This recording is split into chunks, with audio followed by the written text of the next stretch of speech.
Creative Living, utilizing today's technology with the best of the past to bring you innovative ideas and up-to-date information for creative lifestyles in today's active world. With your host, Sheryl Borden.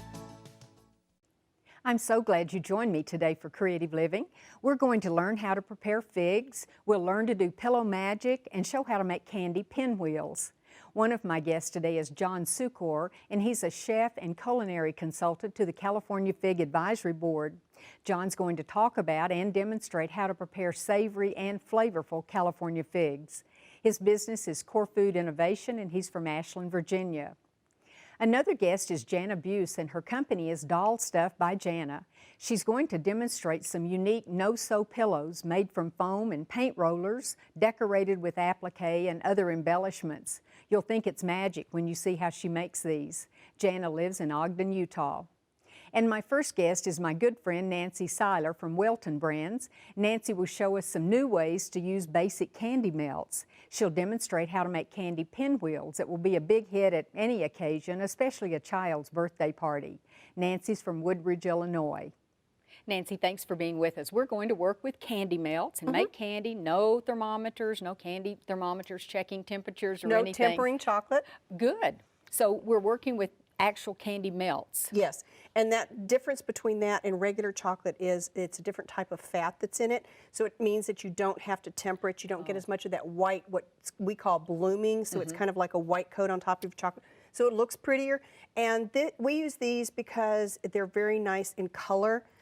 They come in colored discs, but you can also color the white discs if you want a custom color. But I like using the colored ones. We might just show some of the examples. These are pinwheels, and that's just fun and quick and easy, and that's what you're going to show us. But just the idea of putting them on cupcakes, putting them on cookies, but I especially like the little flower garden with the pretzel sticks. It's just something different. And, you know, I chose pinwheels because I thought it was a nice basic.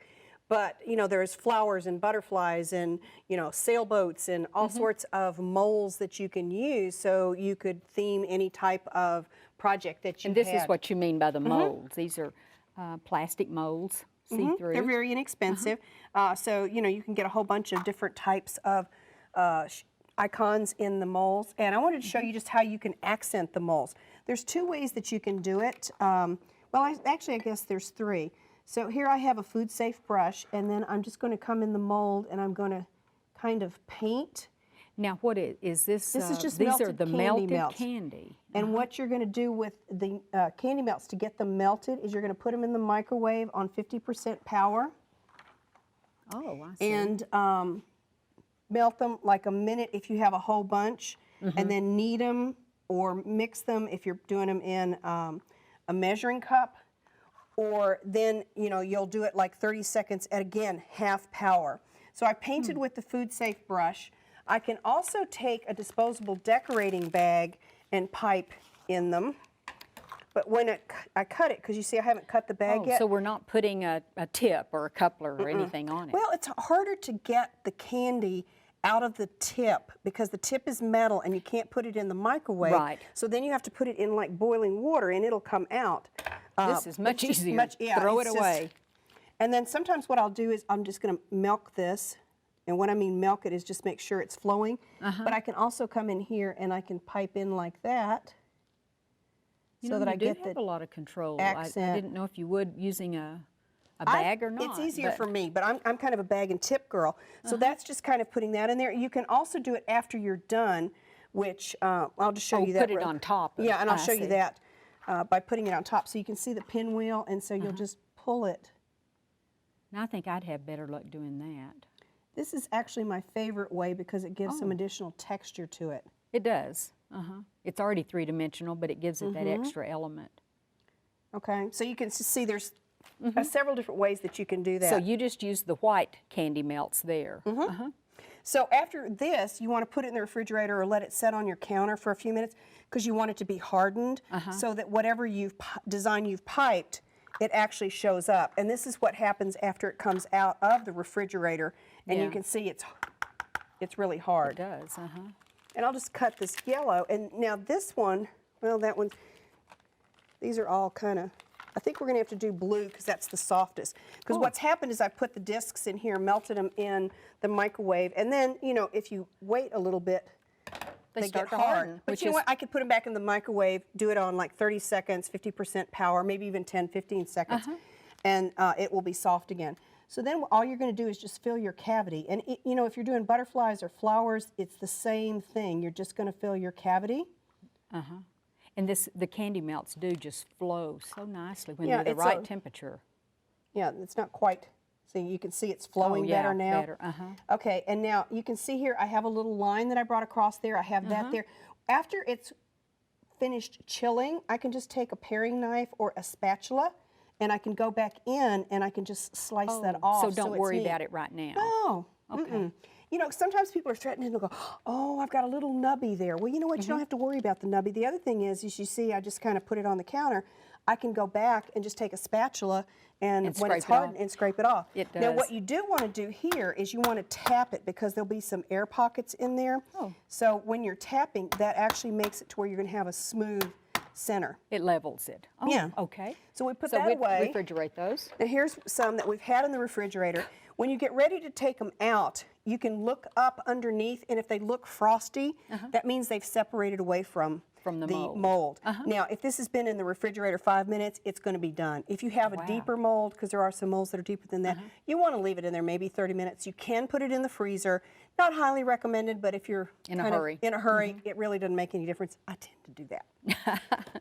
And then when you get ready to take them out, they should just flop out. If they don't, you can just press. And I've also then, when they wouldn't come out, just pop it back in the freezer for about a minute. But you can see they just, you know, they just come out fairly easily. And these are the ones that that you painted. Now that we this painted one we first. can paint later. Wow. And you know what? You can just leave them plain. They don't all have to be the same Sure. accented. And you can see there's so many different colors that you can use with this. And then you can serve them just like this on a plate. Well, or you yeah. can put them on top of your cupcake. Well, I wanted this one on this cupcake. Well, see, I didn't plan it. I just Oh. stuck it on. Same And thing here. cookies? You know, that's buttercream icing, so it's going to stick on it. That actually kind of looks like I planned that one. Yeah, it does. And you do the Let me last one. see This is one of my which favorites, but I don't know if Okay. it's going to look that good with the orange. But it's just something extra. And people don't realize how simple and quick it is. You know, with some of these, if you wanted to just fill them solid and not paint them around, that would be something that would be a fun kids activity or a community group or something like that. And you could make them and use them to sell for a bake sale. Oh, it really would. That would up the price, wouldn't it? Absolutely. Well, thank you so much for showing us how easy it is to use the candy melts and then to create things with them. Thank you.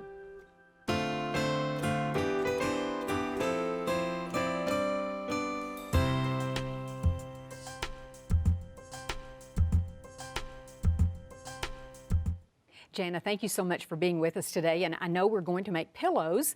And when I saw these, I noticed they're more like miniature pillows. But you've worked with all kinds of sewing through the years, sewing clothing, window toppers, draperies, things like that. Is it easier or harder to make pillows on a small scale? These are easier because I've made them to be easier. You've designed them that way? Yes. Okay. Well, now, I think we all like the word easy and fast, and we can be creative at the same time. Absolutely. Well, you have lots of different ones. People are going to be so surprised. These are all for doll furniture, by the way. Go ahead and tell us about this little sofa and what types of pillows you've designed for this. I've got a little square pillow that's got a ribbon in it, making it into a bow.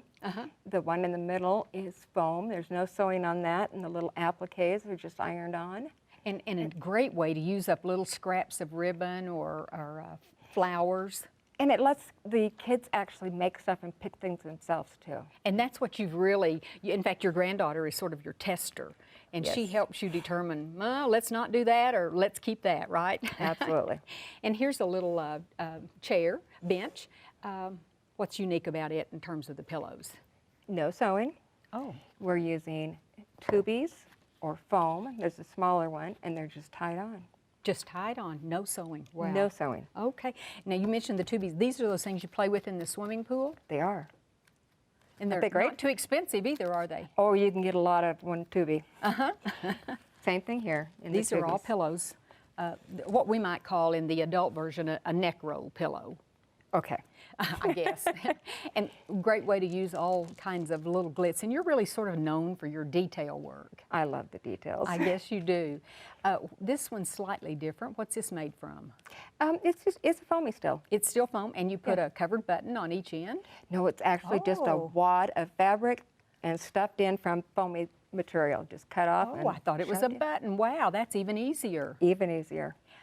This is made from this insulation, you said. I wanted to stand up straight Oh, and hold that shape. So it needed to be a little stiffer surface Yes. substance that you made it with. Okay, and this you buy at the hardware store or the big Where box plumbing supplies stores. are, yeah. Plumbing supplies, and it's got that little opening that you mentioned about down the side. Yes. This pillow, just what's unique about it? It looks beautiful. I've cut the lace off and burned the edge, you know, just with a candle and just Oh. run the edge over, and then done the spray adhesive. You That spray it- attached it. Yes. I see. Again, very limited sewing. Very limited sewing. Okay, shall we take a look at, let's look at the little chair first because that's got a nice little applique pillow. It does. And these fabrics all went together in a prepackaged group. And I love using the different pieces in different ways. And we were talking earlier about how if you buy the fat quarters or the long pieces, for some of us it is hard to know what fabric goes with what. So really all that's done for you. Yes. So, and I like that. Okay, this you mentioned is just a little unique Yeah. play on the stripes. ends. Yeah, not much to it, but it looks like there's some detail there. A little rectangular pillow, but a huge applique design. And I cut just made out. sure that this flower was someplace on there. But if you had to cheat, you could still put it on any place. Okay. Little coverlet that goes with the pillow, designed together. All right, and show us this next little pillow because the ends are really cute on this, no sew. It's almost no sew. You have a seam here and here. Oh, okay. But You leave those ends, you leave the this ends. part open. Yeah, so it's just a rectangle. Okay, you stitched across the end to hold the batting in or the pillow form, and then these are just pressed shut. How cute is that? It's details. Detailed. Made easy. Okay, now let's take a quick look at the bed. You've got a very attractive pillow on that, and then another neck roll pillow, again made with either the insulation, or what'd you call this? The We call them tubies. tubies. In that's our right. area, they're tubies. Okay, tubies. Okay, this is, tell about this, what this is called. It's my Moroccan daybed. Moroccan daybed, I should have known. Well, of course, you know. and the girls love it. I bet they do. This is quite elegant for the special doll. This pillow's made from what? A paint roller. Oh, well, it's just the right size. I hadn't thought It of is. that. And the little square pillows put on with a button holding a flower. Is this the same technique on the end of that one? It is. Same technique. Okay. Add all the glitz and glam and bling that you want. And a lot of this is just Christmas decorations. Great idea. And as you design all of these things, I know you've told me before that sometimes you'll remake it and come up with either an easier way or a less expensive way, or sometimes both. I often remake it several times. Well, I guess probably that's true too. But I do. I want it to be the best it can be before I put it in print. And you've also, I'll just lay these here so we can take a look at what you're going to show. This pillow is very similar to the one you showed us on the bed. And all it is a square. But if you wanted to have a space, you add that much more to the square. But it's So it a becomes a nothing. rectangular then. It does. It becomes a rectangle. You fold it in half and you fold the ends in. Oh, and that leaves that space in between. And it's so easy to actually put them together, and then I use the spray-on temporary adhesive. There isn't a permanent or a temporary Right. too, so you got to And you watch can for that. put them in place exactly where you want them and line them up. And so do you that you use have this- pillow forms or just batting or Just batting. polyfiberfill or something? Yep. Really cute. Just basic stuff. Okay, we'll lay this one aside. This is the same design as the little green pillow that we looked at on the bed, but gosh, there's no limit to the fabric that you can use to create a new design. Now, I love the stripes because I think the stripes look like you've made a difficult pillow, which you haven't. Yeah, I like to fool people if I can too. The same thing on these. I'm just going to pull it back. You could put, you know, anything you want in there if you wanted an applique, or you could just leave it closed. But I think it's fun either way. I do too. I like it like that. And speaking of the green, now how in the world did you manage to get? Oh, I see. I wondered how you got that one spot right in the middle. I was out of my dot, so I had to cheat. And it's used with a fusible webbing, so it's ironed on. It's going to stay there. Oh yeah. But and another thing, you know, we may think, oh, we make these and they're just beautiful, but you make them so that they're sturdy because little kids love to play with these. Absolutely. That's the whole point. And I want them to be able to go through the wash. Maybe not the paint roller, but they're still strong. Okay. Oh, this is beautiful. Boy, talk about mitering. You've done a beautiful job on this. Mitering the easy way. Cut them out to begin with, right. You know, cut them out even.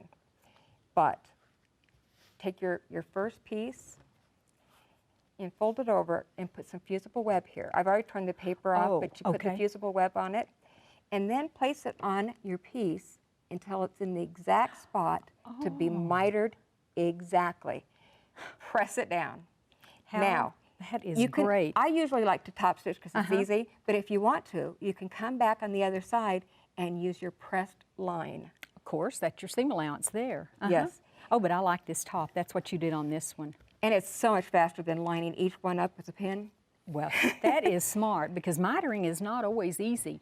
I mean, it's not hard to do, but you don't always come out with perfect results. Right, and non-perfect results are not good on mitering. No, that's the whole point. But that's all there is to it. Well, you get really to match it from the right side where you can see it. And we could take these same techniques and make them into adult items if we want to, but it's really fun, it looks like, and I'm sure your grandkids really enjoy playing with all of these. They do. Any child would. Thank you very much, Jana. Thank you.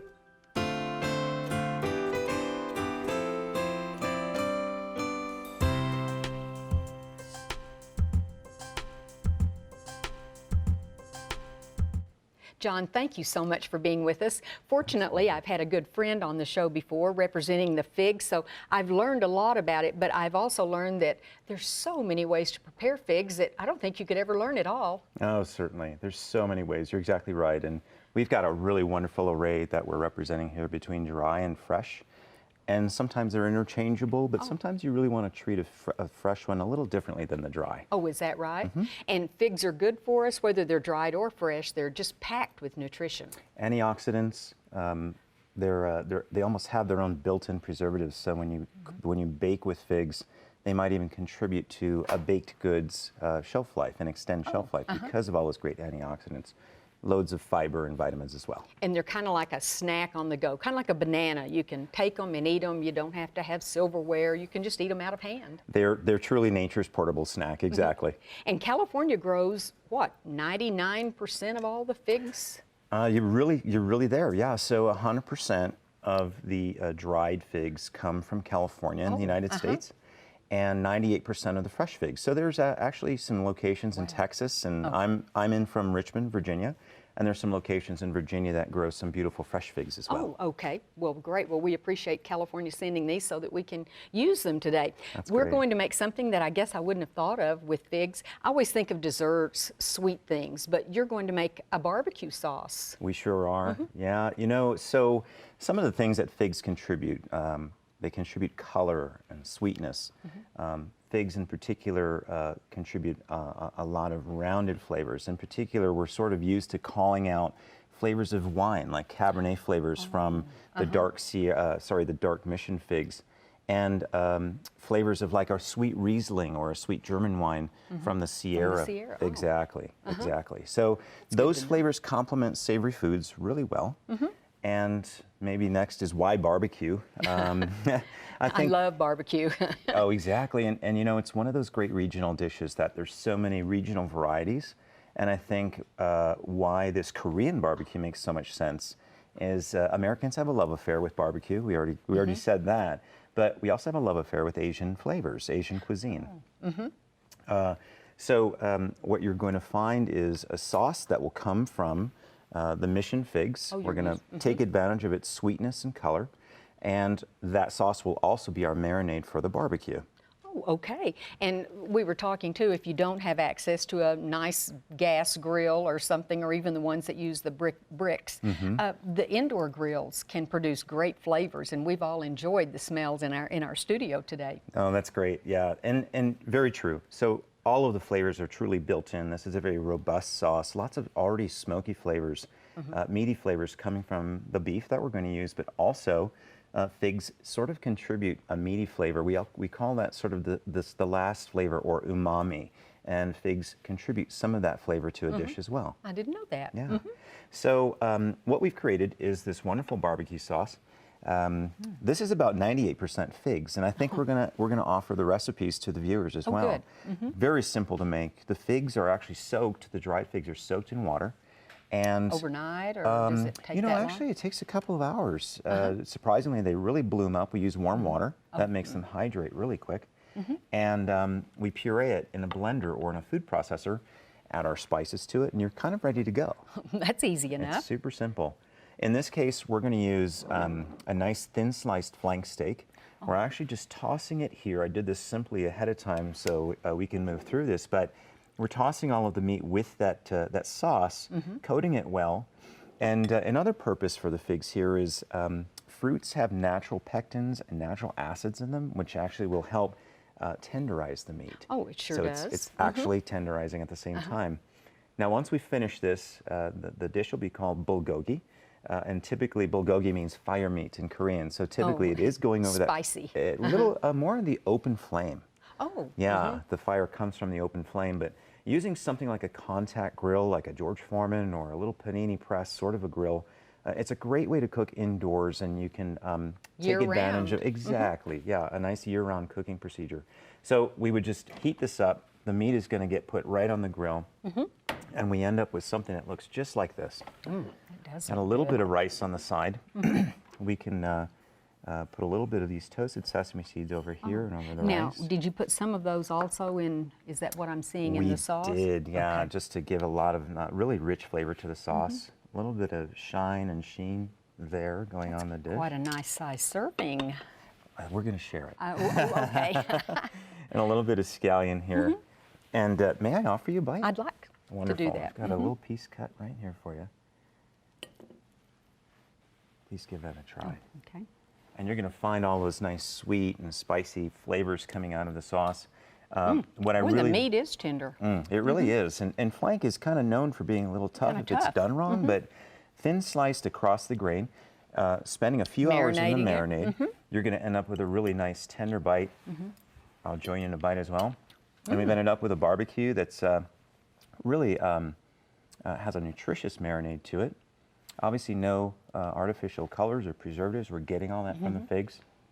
And it's a barbecue which is so associated to American culture that I think it's an easily understood dish Well, to really, Americans. and you could add a nice tossed salad if you wanted to, or some fresh tomatoes or something. It's a nice dish that you can colorize any way you want to. Absolutely. At home we make this quite often, and one of our favorite things to serve alongside of this is something called broccolini. It's the long, skinny broccoli, and we grill it right next to the meat. And it's got a really wonderful flavor. And it retains its color that way too, doesn't it? Absolutely. It really does. Well, John, it's just wonderful to know that something that is so delicious is also good for us. Sometimes that's not the case, but Certainly is. with the figs, they really are nutritious. They're easy to prepare, and you've showed us that they can go savory as well as sweet. Exactly. Well, it's been my pleasure. Thank you. Absolutely.